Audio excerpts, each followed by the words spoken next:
We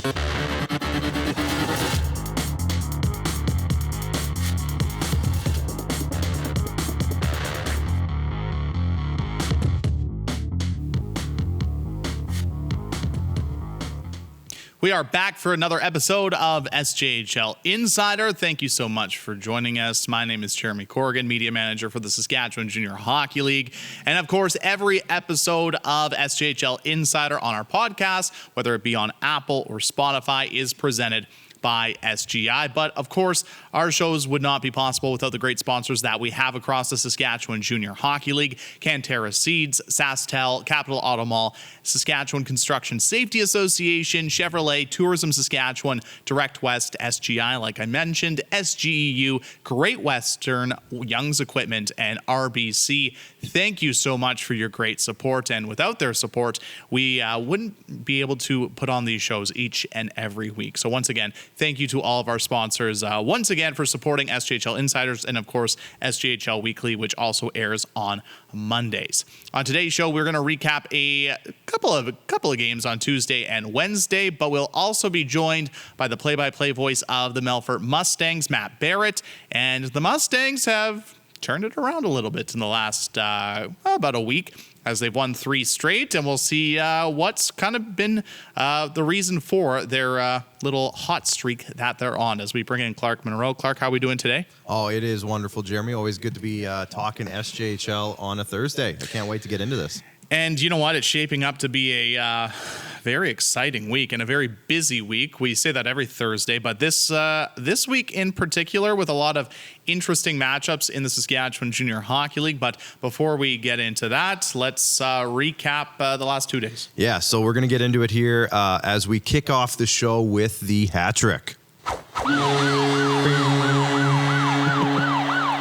Obviously, again, like Jeromy said, it hasn't been the quickest start to the week. Obviously, only a couple of games to go back and look at, but we might as well start back on Tuesday and have a look back at that one. Jeromy, what stood out for you early this week? Well, both these teams on Tuesday, Flin Flon and Nipawin, were trying to get back in the win column after suffering losses the previous week, and Flin Flon with an impressive 4-1 win on Tuesday in the cage. It's a busy week for the Flin Flon Bombers on the road. 4 games on the road, and to start it off that way, pretty darn good. And then last night in the SJHL, 2 games on the schedule. The Melfort Mustangs, like I kind of alluded to it, they were 4-1 winners over the Weyburn Red Wings at home.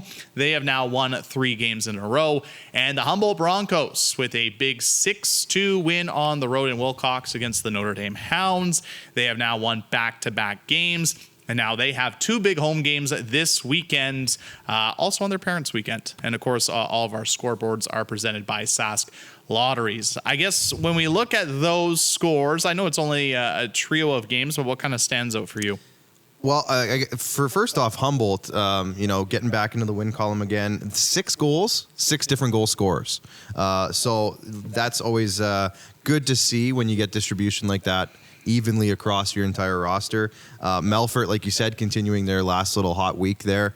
Zach Summers with a nice game in that one. And Flin Flon, like you said, another 4 goals from 4 different of their big producers. So you see those teams getting a lot of production from different guys, and it's good to see for those teams in this early start of the week. And for the Weyburn Red Wings, who took on the Melfort Mustangs yesterday, that was also their first game in about 10 or 11 days. So it's always difficult when we talked about it with Kindersley, I do believe last week, when you have an extended time off and then returning to the ice. It's always tough to kind of, get right back on track, especially because Weyburn was playing some really good hockey going into that break, and now a tough loss to Melfort. They have a day off today, and then 2 big games this weekend. But a tough start to a 3-game and 4-night road trip for the Weyburn Red Wings.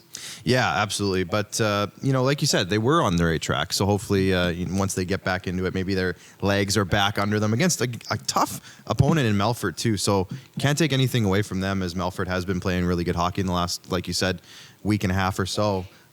So let's see Weyburn. I'm curious to see how they can get back going. And Willens as well, getting the goal for them. He's been one of the most consistent players on that team throughout the season. So not surprised to see his name on the score sheet. And we'll see if they can maybe get back to the regular scoring or later this week.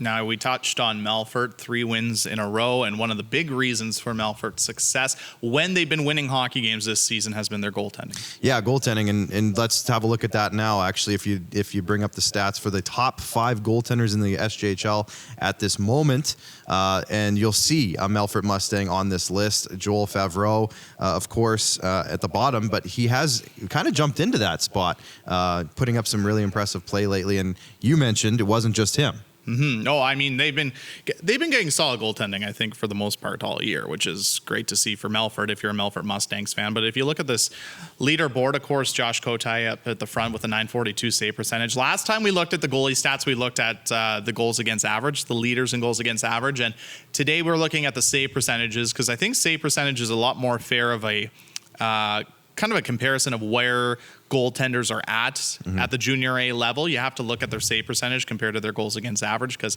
I don't think their goals against average really speaks to how well a goaltender is playing. Of course, Harmon Laser-Hume up in Flin Flon's been outstanding all year, a .933 save percentage, and that goals against average is just above 2. And then Dawson Smith, there's a prime example. His goals against average is 2.53, but a .932 save percentage, and we've talked about how important Dawson Smith has been for the Larange Ice Wolves, along with Topher Chirico as well. So one thing to mention that's not on this board, we see, yes, these are the top 5 goaltenders when it comes to save percentage in the Saskatchewan Junior Hockey League, but I know early on we were talking about how good the play of all the goaltenders have been so far this season. 13 goalies in the SJHL have a save percentage above 900 going into Friday night's games. So it speaks to how well, the goaltenders have played so far this season. Yeah, and some of those guys, again, who aren't on this list, we've sung their praises often throughout this season so far. Like, I think of Caleb Allen, who's sitting in that 13th spot that you just mentioned, 900 save percentage. But how often have we said, wow, Caleb Allen, he really pulled that one out for Yorkton. He was a big reason why they won. Insert game here. Caleb Allen has been that guy. We've seen big performances from Logan Falk. You saw James Venn play 2 great games against Estevan last week. So, there's been a ton of guys in that 6 to 13 range and beyond that have like even Reed Lalonde, one goal, was it rookie of the week or goalie of the week, the 1 week earlier this year. So a lot of really important players on that list, top to bottom. Yeah, Cam Hrdlicka is another good example. He's not in the top 5, but I mean, how many times have we said on either this show or SJHL Weekly just how valuable his play is for the Estevan Bruins this season, and I don't know if they would be in the position that they're in without his stellar play. And I mean, he's logged the most minutes in the Saskatchewan Junior Hockey League from a goalie. Yeah. He's appeared in the most games, and it'll be interesting to see if he can continue that, but if he can also improve his stats, because his stats have been very good. Solid. Very good, despite being in as many games as he has been. Tied for the league in shutouts. He's played 7 more games than any other goalie in the league. And he's logged over 300 minutes more than any other goalie in the league also. Like you said, so he's a definition of a workhorse this season out there in Estevan. And for his numbers wise, I mean, with all that time and workload, you're going to get more of a sample size. So a 913 goals or a 913 save percentage and a 292 goals against is nothing to sneeze at. And he's not even in the top 5, like you said. But in terms of his workload and his importance to his team, he's right up there in terms of the discussion. Yeah, I think the goaltending this year in the SJHL has been second to none. I mean, when you think about it, with 13 goalies above 900, a 900 save percentage, statistically, that means, there's at least one goalie on each team that's above 900. That might not be the case. There are some teams that have 2 goaltenders that are definitely playing well. I mean, we talk about in Larange where you have Topher Chirico and, of course, Dawson Smith. Both have had outstanding seasons. Both top 6. You talked about Melfort. There's teams and that's good for especially contending teams that are going to be near the top of the standings to have 2 goalies like we saw with Larange last week. You play 4 games in essentially 4.5 days, and as a result, you don't have to have one goalie just do the workload. You can have them each play 2, and you're going to do just fine. Yeah, we talked to Kevin Kaminsky last week, if I'm not mistaken, and that was part of the conversation. Was it doesn't matter who they put out there in terms of their netminder. They have confidence as a team. And that's a big thing, confidence in your goalie as well, going into each and every night if you know you have a chance to win. Let's get into topic number 3 now as we continue to move along. Now, we just talked about goalies stopping goals. Let's talk about the opposite of teams scoring goals at home. It's the Sask Energy Goals for KidSport, of course, update. We are in the middle of the month here, and with that, let's have a look. Now, last time we showed you guys this, Battleford's was running away with this. It wasn't even close at the time. It is much closer now because teams have caught up in home games. So, Jeromy, what stands out for you? So what, to add to that is last update we did was on October 27th, and you might have remembered that Battleford pretty much played the whole month of October at home. Yeah. So that's why they were so far ahead. And now, as a result, they played some games on the road. A lot of other teams have played some home games as well. But you're starting to see it kind of balance out for sure. And you're seeing, obviously, you know, the top teams in the league are going to be near the top of the KidSport Cup standings as well. But here's some stats for you, Clark. You got some fun facts? Yeah, you love the numbers. I love numbers. So as of right now, all those goals from 1 to 12, that brings us to 474 goals scored at home so far this season, going into Friday night's games because there are no games tonight.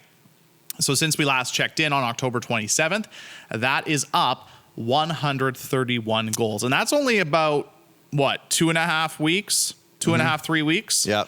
So that's pretty good. Do you know how much that means has been raised for if you're in the KidSport? buildings, Jeromy, can you say it? Do you remember how the read sounds in the buildings when they do score a goal? Sure. And that's another something goals for KidSport. $20 for KidSport. Exactly. So what would it not? I mean, what would the overall number be? What you want to know the total? I'm very curious. The total right now is $9,480. And where are we going? Just higher. We're going higher. Baby. We're going higher. Baby. So a big shout out to, I guess, all the home teams scoring goals. I mean, it's good to see. And well on the way to, I think it's capped out at $20,000. So well on the way to getting to that max. We'll have to check in at the end of the month in 2 weeks, see where we're at, and get an update following the last games before Christmas. But perfect segue, because one team that found the back of the net a few times at home last night was the Melfort Mustangs. And as a result, we get to now bring in the play-by-play voice of the Melfort Mustangs, Mat Barrett. There he is. Matt, how are we doing today? Doing good, boys. How are you guys? You know, we're living the dream. We're staying warm. We're talking hockey. And we're going to talk Melfort Mustangs with you. First and foremost, how obviously a 4-1 win last night at home against the Weyburn Red Wings. How was the game? It was one of those gut check wins is kind of what I called it. It was not pretty, but it didn't have to be. Melfort was missing Captain Ben Tkachuk, missing Leighton Haline as well on the blue line, and missing 2 assistant captains as well. Like, you take those 4 out of most lineups, and they're going to be hurting. But this team was not hurting last night. It was kind of a grind it out, grease it out type of victory.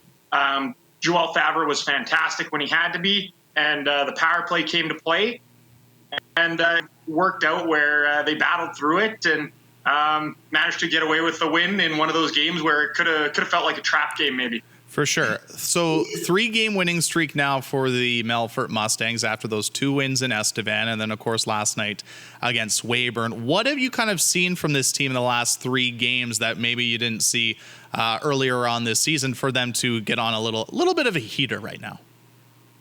They're scoring goals. That's the main thing, really. I mean, you can't win if you can't score. So they're playing with a lot more confidence with the puck. The power play is really buzzing. Guys like Zach Summers, Ryan Duguay, and Riley Ash are really taking over with this team. Ben Tkachuk, Clark Huxley, and Aiden Hutchinson maybe haven't been back in the net as much as they have liked. But that doesn't mean they haven't been doing things on other ends of the ice either. But when you can score goals and when you can get key goal scoring, they manage to be able to buckle down defensively. And, you saw this weekend against Estevan, they didn't give up very much whatsoever.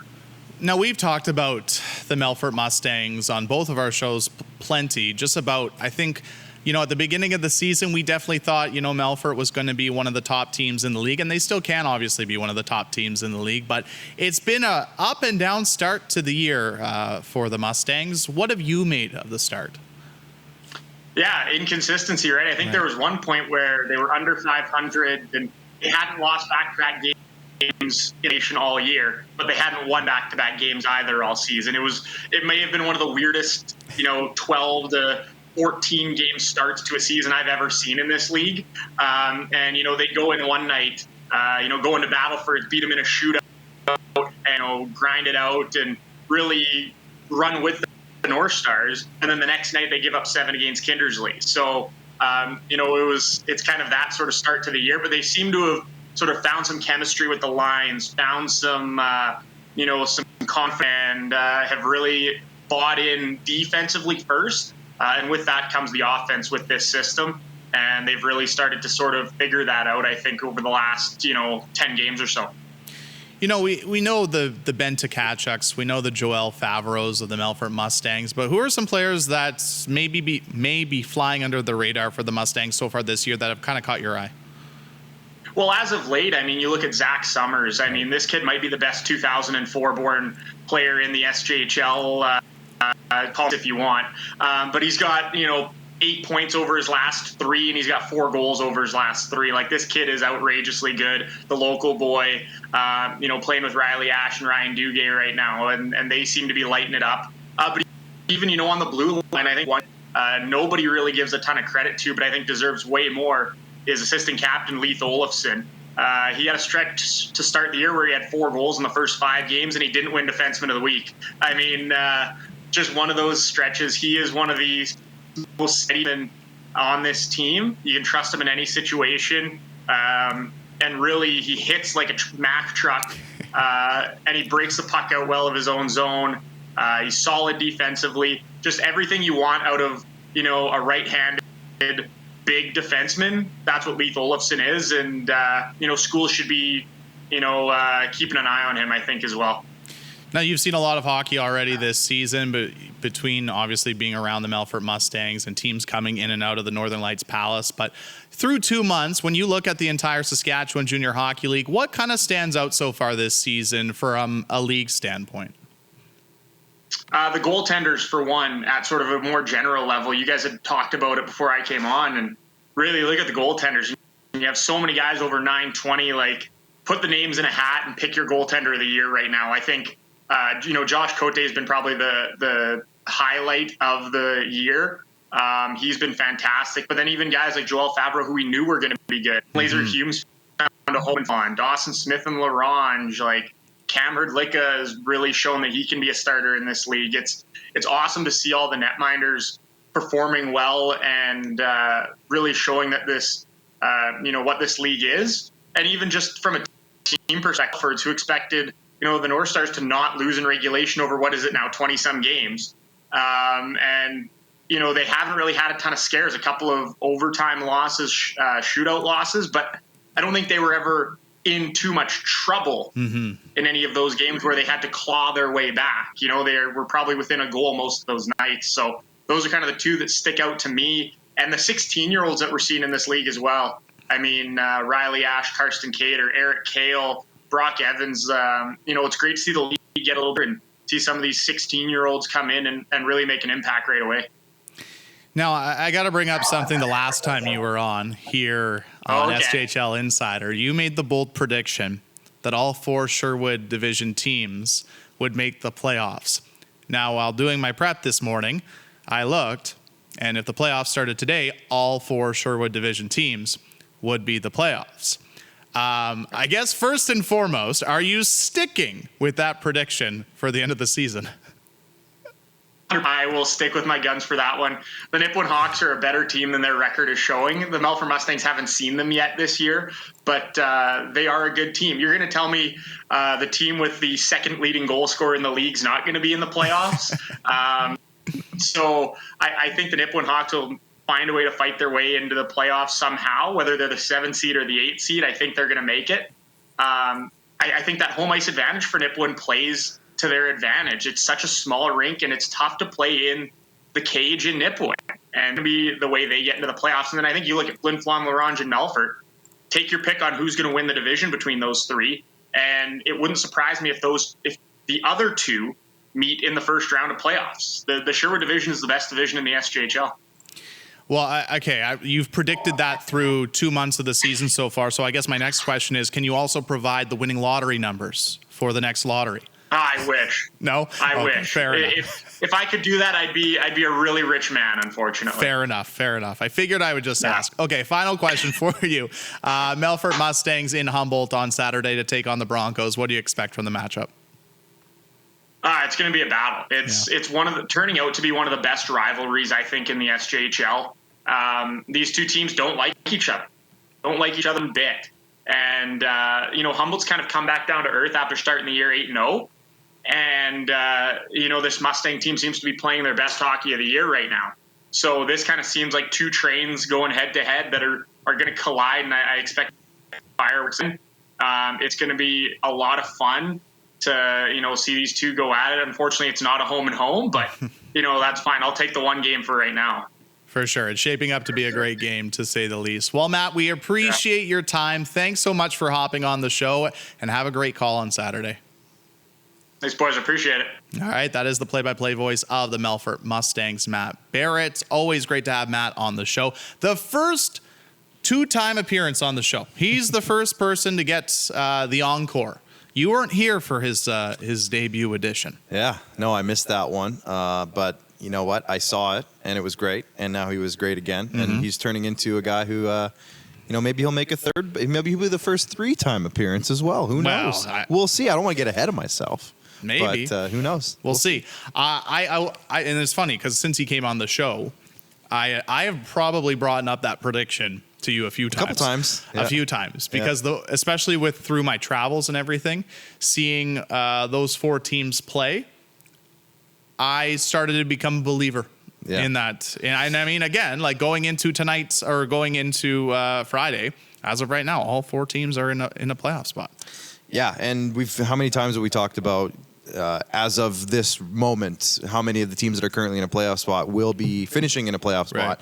And, right now, between 7 and 11, it's a 4-point battle right now. And even when you go down to 12, it's only a 6-point battle. So there's still a lot of jostling to happen in that area. But with Nipawin kind of hanging on to that last spot right now, it's definitely a big weekend. And them losing earlier this week doesn't help that. But, they're still definitely right in that mix. And we talked to Tad Kozin as well earlier this week. We talked to McGuire Ratzlaff earlier this week. And it seems like there's some confidence in that group in Nipawin. So I wouldn't expect anything less. And I think with Nipawin, they are a young team. And usually we've seen through junior hockey, usually teams that are very young, they just get better as the year goes on. Yeah. So for the Nipawin Hawks, I mean, the sky's the limit. They're a very young team, and they're going to be a scary team, I think, next year too. But definitely they're in the mix for a playoff spot this year. One thing I didn't bring up with Matt that I want to bring up with you, though, is if you do look at the standings, this 3-game winning streak by Melfort has really – they've kind of separated – they've given themselves some separation from those bottom 6 teams, and now they're kind of creeping up to being in that top 6, and that's where we kind of thought they were going to be this year. And I mean, Matt mentioned it, between Flin Flon, LaRange, and Melfort, those are 3 very good teams in the Sherwood division. Oh, absolutely. And we talked about last week that there was starting to see that bit of a split. Yep. And obviously, I think after our episode last week, Melfort won 2 games, if I'm not mistaken. Correct, yes. So that was when that split even got to that 6th team. And one thing, too, that I'm just looking at, and as my numbers brain is clicking off, the goal differentials. If you look at the goal differentials, that's a big thing that I always keep an eye on throughout the year. And you talk about that divide in terms of team points. The goal differential divide is also there. You go positive all the way down to 6. Estevan, surprisingly, is a -9. They've won games, but they've also lost games in a big way as well. Yeah. That's kind of the weird part of how they've also played more games than anyone else. But after 6, it gets to the negatives, right? So it's it's becoming that split that we would expect when it comes to standings, wins and losses and everything. And that also happens with parity too, right? Yes, having goal differentials like that, you're going to see that with parity. And I mean, for Estevan, they're kind of the outlier at the moment. They also had one really bad game at the beginning of the season that really definitely affects that goal differential because A couple games I that don't happens. think they're a negative goal differential team especially with how good their goaltending is. We alluded to it with Matt. Melfort Humboldt. That's going to be a great game this weekend, but it's a great weekend of games. So let's pull them up. Friday, let's start. 5 games on the schedule. Big one in Melville. Estevan takes on the Millionaires. Yorkton plays host to the Notre Dame Hounds. Flin Flon takes on the Battleford's North Stars. That game is not at the Access Communications Center in North Battleford. It is in Wilkie, Saskatchewan. Wilkie. The community of Wilkie going to get an SJHL hockey game. Going to be a great matchup between 2 of the top teams in the league.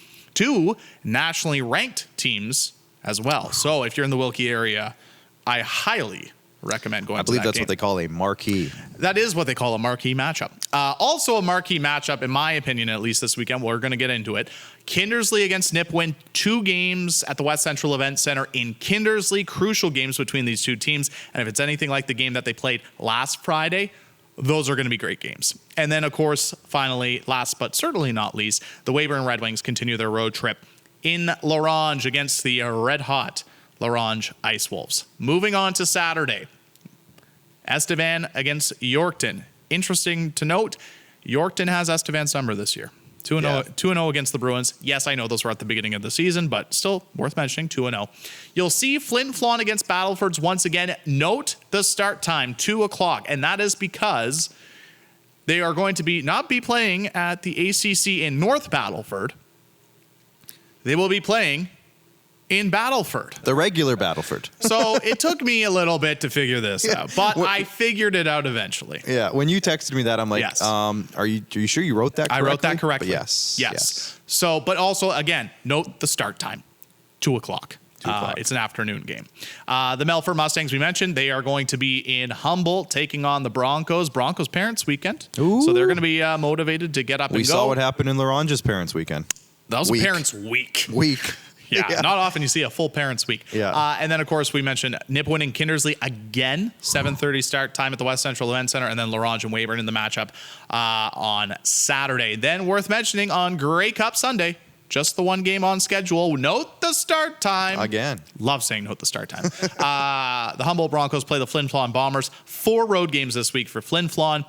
And got to give, you know what? Let's give kudos to Rory, our good friend Rory in Humboldt, moving the start time of this game to 3 o'clock because the Grey Cup starts at 5, I do believe. 5 or 6? Somewhere around there. Yeah, I can't remember. Yeah.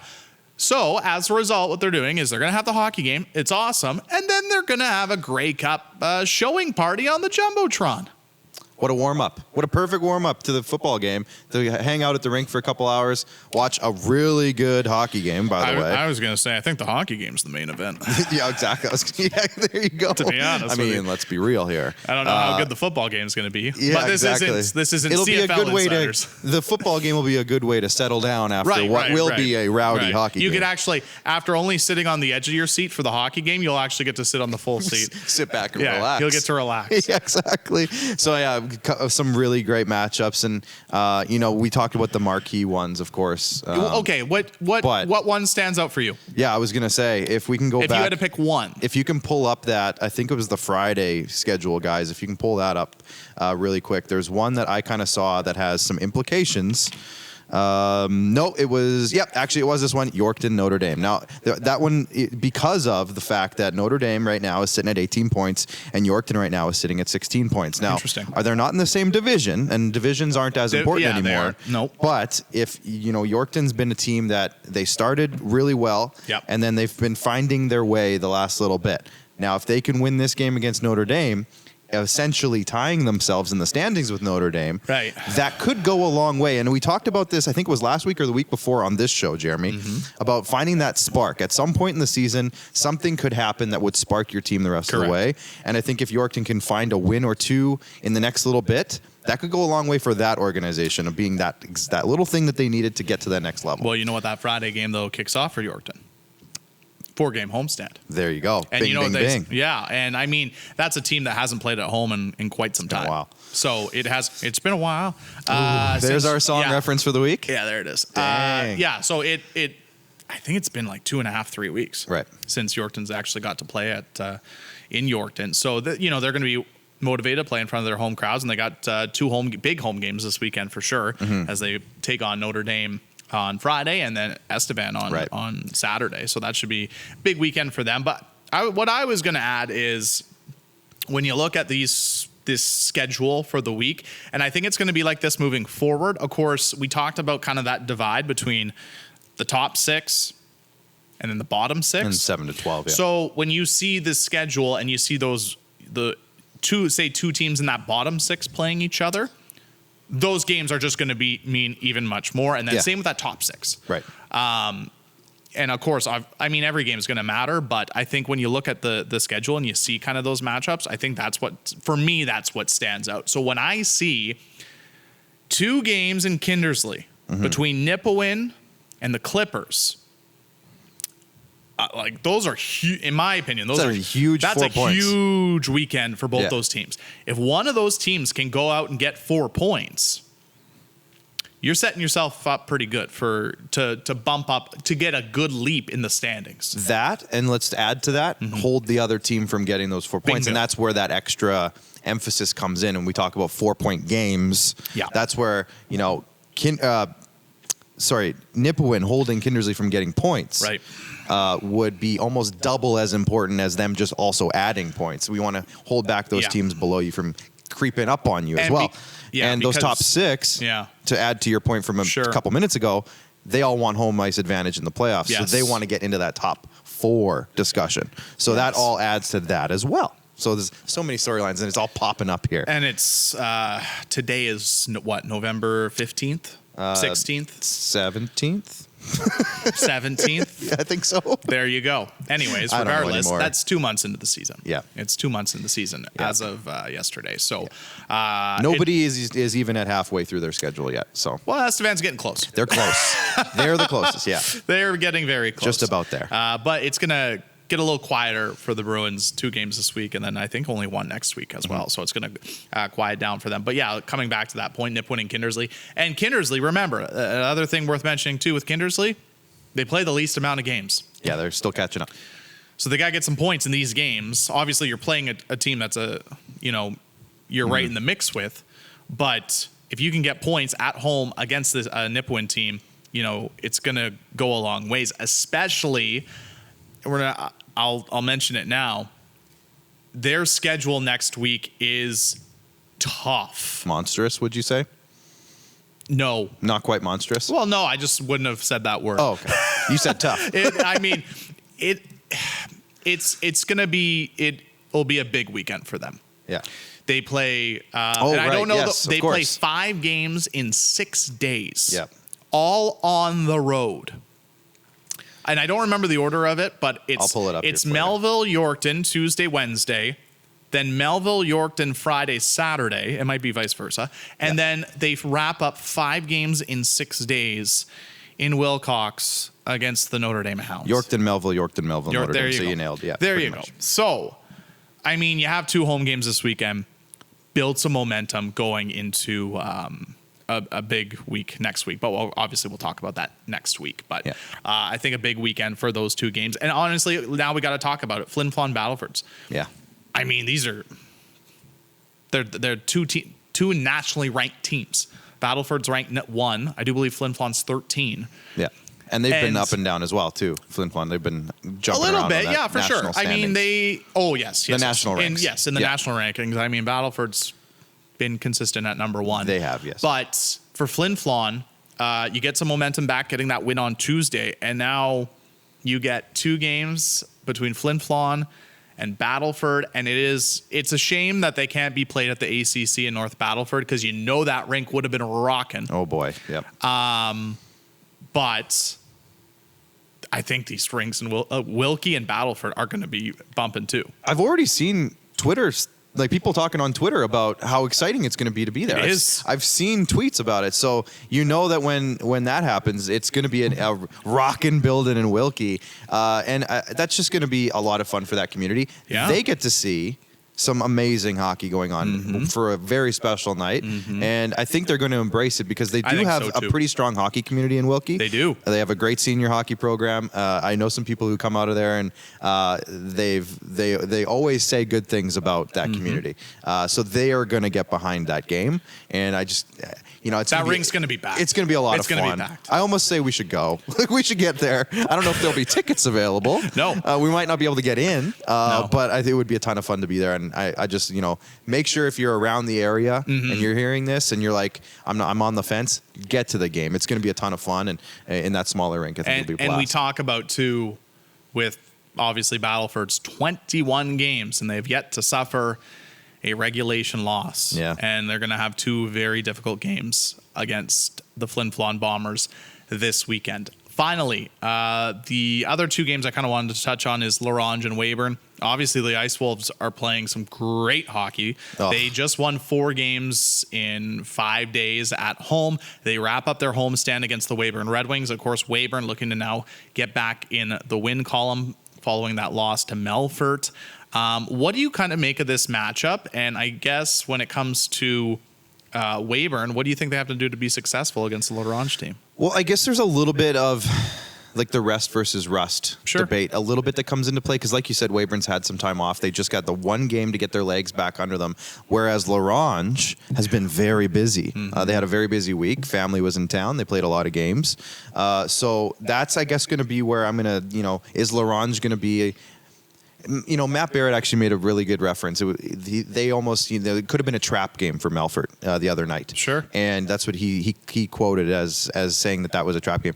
I'm wondering if L'Orange, I don't think that a Kevin Kaminsky run hockey team would ever overlook anybody. Never. And we talked to that about when Walker Jeromy was on the show, and Kevin even mentioned Kevin it. said that, yeah. Every night is a different night. It's a unique. No team is any better or worse than any other team. Because they had that conversation after that loss in Nipawin. For sure.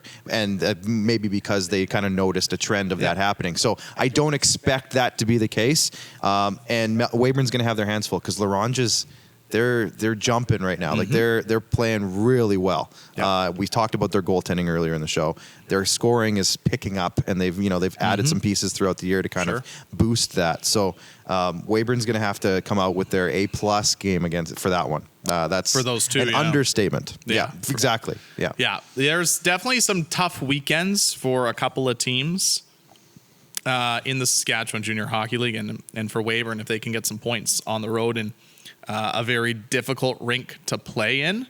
I also look at, when it comes to difficult weeks, I look at Flin Flon's schedule as well. That's a difficult week. I think you're on the road in Nipawin on Tuesday. Obviously, you get the 2 points, but now you're going to go play Battlefords for 2 games. And, I guess it kind of takes away the home ice advantage because neither team has really played in either rink. So that's good. Yeah, I guess, but then you play 2 afternoon games too. And that kind of, it comes back.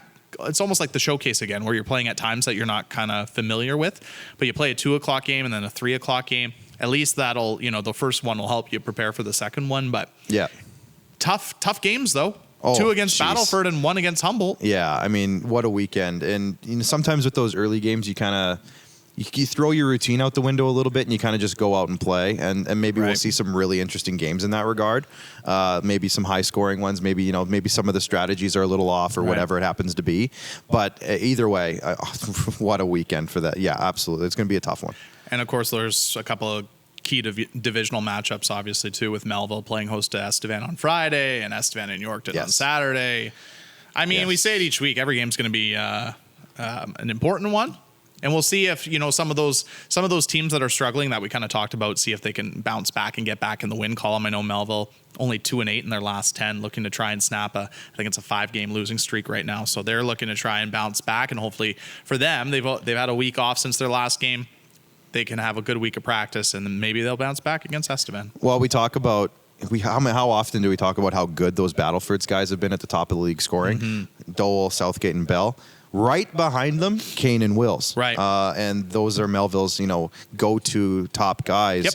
We saw them a couple weeks ago. Man, are they talented. Very talented. And we've seen Melville tinker a little bit with their roster. Yep. Adding Ethan Anstey the other day. They've added a couple other guys here and there the last few weeks. So there we've talked about it all year, that secondary scoring for Melville. I think they've obviously noticed that, and they're adding to it. So we'll see if that maybe is something that we see as a trend going forward. And that is their lone game of the week as well. 11 games on the schedule this weekend. So if you are in one of those communities, be sure to get to your local rinks and check out all these games. They're all going to be very good. Of course, like we mentioned, Flin Flon against Battlefords on Friday is in Wilkie. And then the Saturday afternoon game, 2:00 start between Flin Flon and the Battlefords North Stars will be played in Battleford, not North Battleford.